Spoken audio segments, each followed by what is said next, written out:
வெள்ளை நிலா பள்ளி செல்ல அவள் பையோடு என் இதயம் துடிக்க கண்டேன்.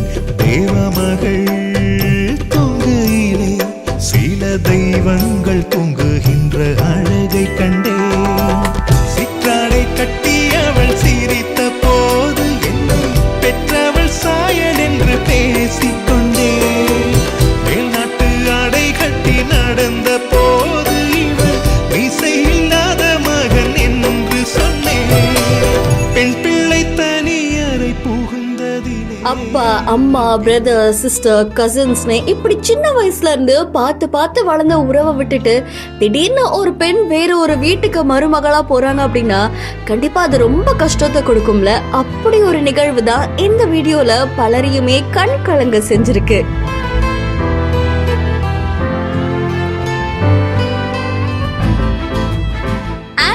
ஜோஃபல் அப்படின்ற இன்ஸ்டா பேஜ்ல இருந்து வீடியோ ஒன்று வெளியாகி இருக்கு. இந்த வீடியோல ஒரு பெண்ணுக்கு திருமணம் முடிஞ்சிருச்சு.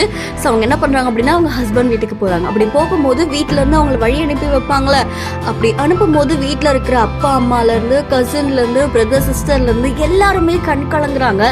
ஏன்னா இவ்வளோ நாள் நம்ம கூட ஒரு சப்போர்ட்டிவா இருந்த சிஸ்டர் இப்ப நம்ம கூட இல்லை, நம்ம கூட விளையாடி பேசின ஒரு குழந்தை நம்ம கூட இல்லை அப்படின்ற கஷ்டம் பெத்தவங்களுக்காகட்டும் இல்லை அங்க இருக்கிற பெரியவங்களுக்காகட்டும் கூட இருக்கிற பிரதர் சிஸ்டருக்காகட்டும் எல்லாருக்குமே இருக்கும்ல. பட் அவங்களுக்கு ஒரு நல்ல லைஃப் கிடைக்க போகுதுப்பா, இதுக்கப்புறம் அவங்க வந்து இன்னும் சந்தோஷமா இருக்க போறாங்க அப்படின்ற சந்தோஷத்தோட அவங்க எல்லாருமே அவங்கள வழி அனுப்பி வைக்கிறாங்க. அண்ட் இப்படி ஒரு சுச்சுவேஷனை லைஃப்ல பலருமே ஃபேஸ் பண்ணியிருப்பாங்க. இந்த தருணம் உங்க வாழ்க்கையில எவ்வளவு இம்பார்ட்டண்டா இருந்தது அப்படின்றத மறக்காம நம்மளுடைய பிஹைண்ட் மிட்ஸ்ல கமெண்ட் பண்ணுங்க. தொடர்ந்து பல செய்திகளுக்கு ஃபாலோ பண்ணுங்க.